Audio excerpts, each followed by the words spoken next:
Alright, so here there is an elixir. You can get that, or you can skip it. Up to you. Then you're gonna go up these stairs. And once you go down this area we're coming up on, there's a shop. You're gonna upgrade to level 3 dual swords. And right after this outside there's a chest with a small devil.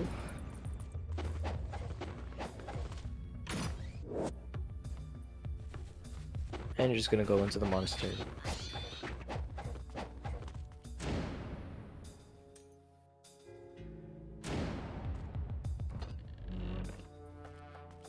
If you'd like to ninpo when the fight's coming up, you can, or you could just save it for wasp room and zombie room. Yeah, okay, so let me explain why Inferno is usually recommended. It's usually just to speed up the imp fight a lot faster. So normally what I like to do here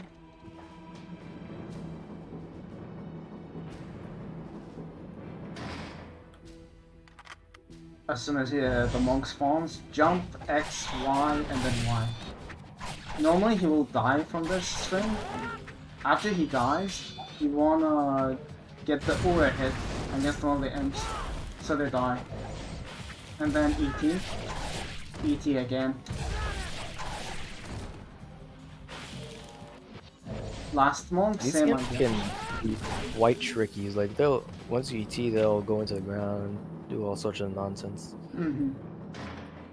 But that's how ideally I would recommend you to do. So you do this move against like X and the Y against the monk. It's guaranteed kill, and then you use your Inferno aura to kill the imps, both of them at the same time.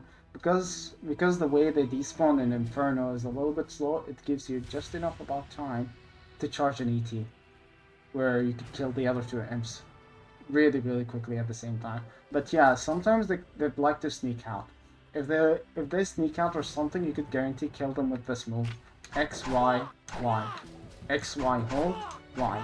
That's pretty much guaranteed kill against the imps. Oh, and if you're using equipment, one counter will kill the imp, so Yeah. just bait it out.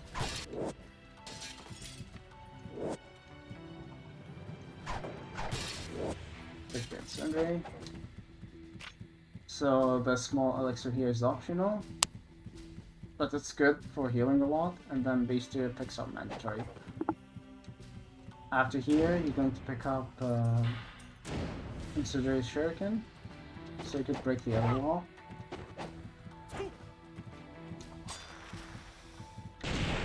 Now normally that would bring up the interact if you're not rebinding like loners. So you'd probably jump there and then use the incendiary.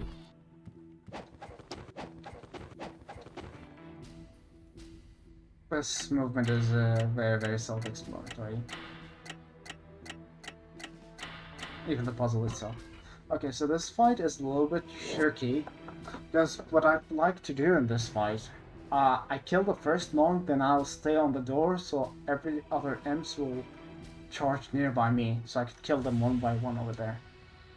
So you start the fight by throwing one incendiary at the monk, kill him like that, same idea, and then go all the way right here, spam incendiary as soon as they come close, using essence technique as well when it's necessary. If Rio could head the monk, I'd appreciate it. Okay. From here, yeah, this can happen when you charge ET. Yeah, the range isn't very good.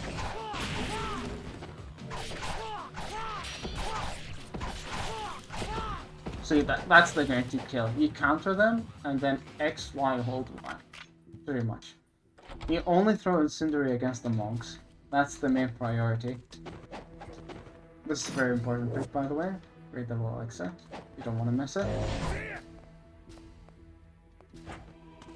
If you fall down, you're gonna have to get that in chapter 9. Yeah.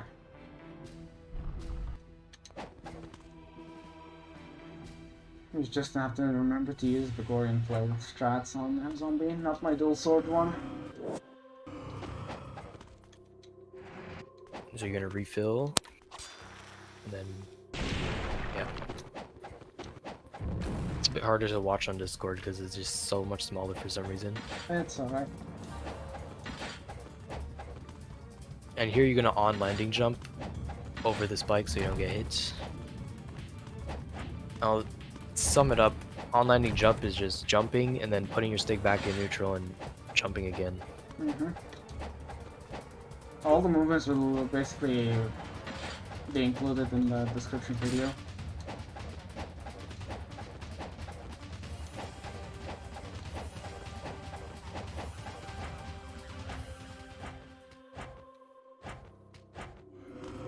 That was great here. Alright.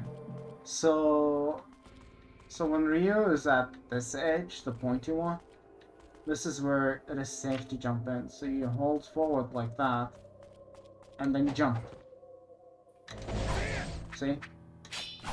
You just need that one visual cue to make sure that Ryu is safe to jump from here. This one, from here you need to hold guard, like from this camera, if you want to be center free too. So you roll over here, hold guard, and then watch on my stick where I roll the character into. It's like the right corner edge, like this, from here. From here, after you do that, you jump. Delay as much as you can so Ryu jumps into this platform. After Ryu jumps into this platform, you jump over here and then do the on-landing hit. That's how you do the movement optimally, so let's repeat. Yeah, movement is very important other than the fights. Like you could have the perfect fights, but if your movement sucks, you're not gonna get a great time. Yeah, so you see, just like that. You want to land in right in front of here. I feel like this bit of the movement is very important to explain.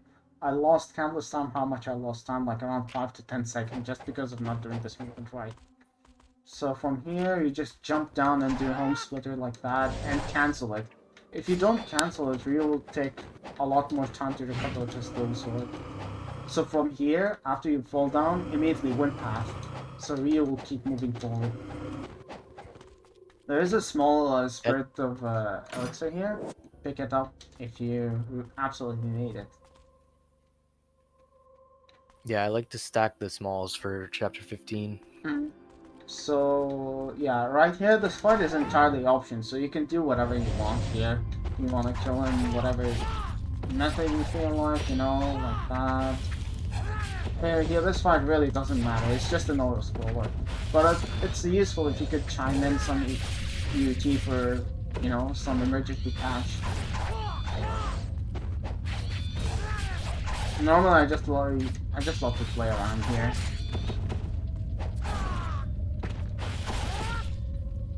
Yeah, and you can see how much powerful it is.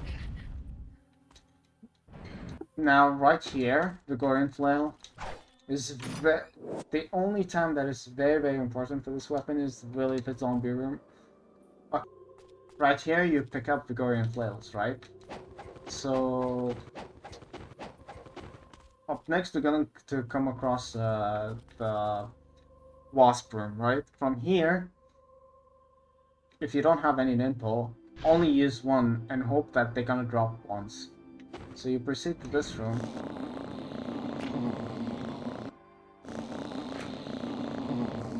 You block one and then roll. Wait for them to attack in. Ninpo. Now we got lucky for another ninpo. Wait for them another one to attack. Block. Just like that. Sometimes they love to take their time. If they take their time too much, feel free to spam incendiary attack like this.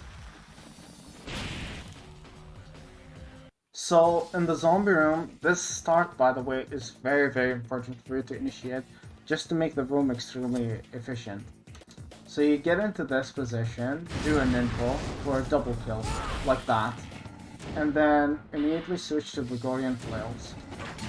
You throw one incendiary against this guy, and then do XYY. Start charging for ETs. Because we're in the equipment, we have a huge advantage over the damage. Now let me unequip the helmet just to make it more realistic.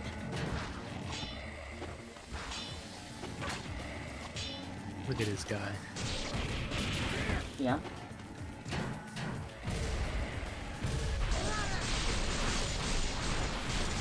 So yeah, the main idea here is that you try to chain ultimate technique as much as you could. Only kill the archers if you got interrupted. Yeah, you ideally want to line them up. Okay, so now you're gonna keep this guy essence, and then once you go outside this room, you're gonna kill a ghost. Yeah. And chain that elevator. Yeah. You don't have to worry about stacking this essence. So from here, there's a ghost here. Kill it for the essence.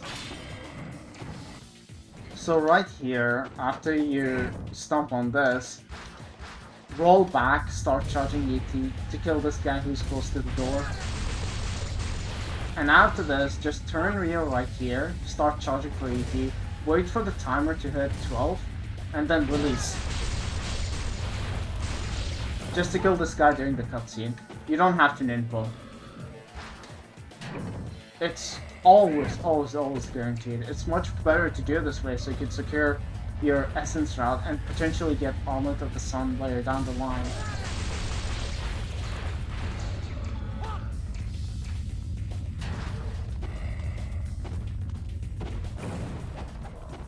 Okay, so this line is where a lot of dream ends for each one of us, you know? The Eagle Eye Archers. So the way you want to do this... I was gonna say what I like to do is bait the front guy shot out and then just start going as soon as he shoots. Yeah, or what you could do here is to start guarding like this. Jump in, attack. Jump in, attack. Jump in, guard. Attack. Stuff like that. So let me repeat.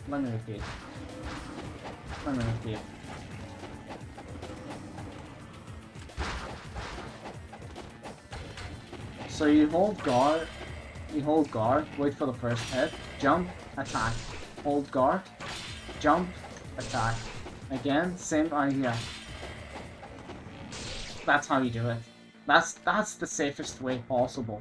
Because the other way we do it is very dangerous. For example, what I'd like to do normally when I get in there, right? So...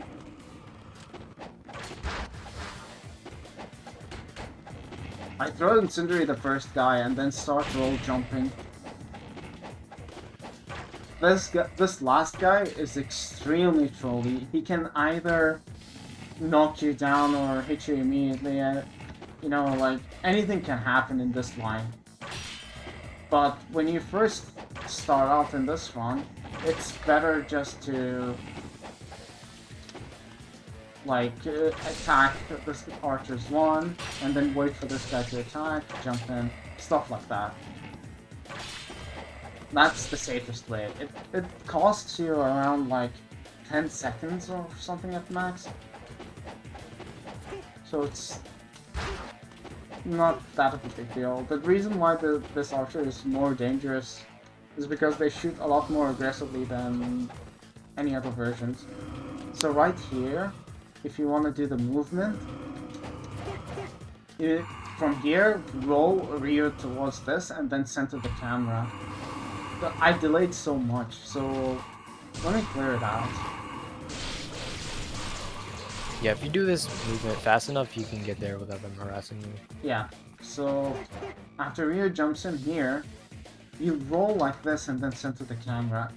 From here, you could just make Ryu jump like that, and same thing here.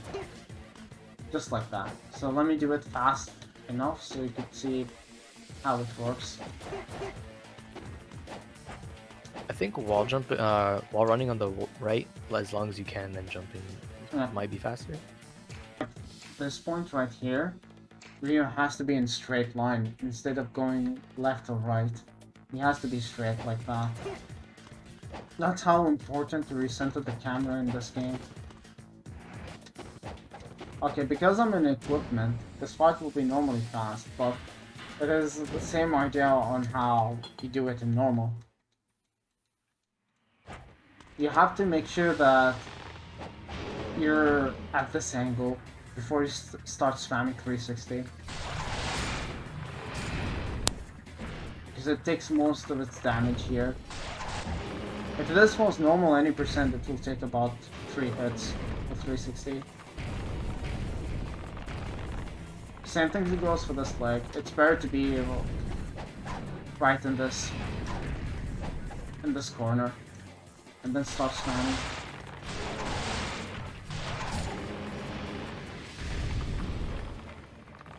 Now, if you had Ninpo here, you would ideally use it on the back legs. Yeah. But we don't have any right now, so we're not gonna bother to use any elixirs for it. But yeah, you can see how I'm moving carefully, make sure that it gets hit on this right angle. However, for this last arm, you need to make sure that you're around here to keep hitting on it.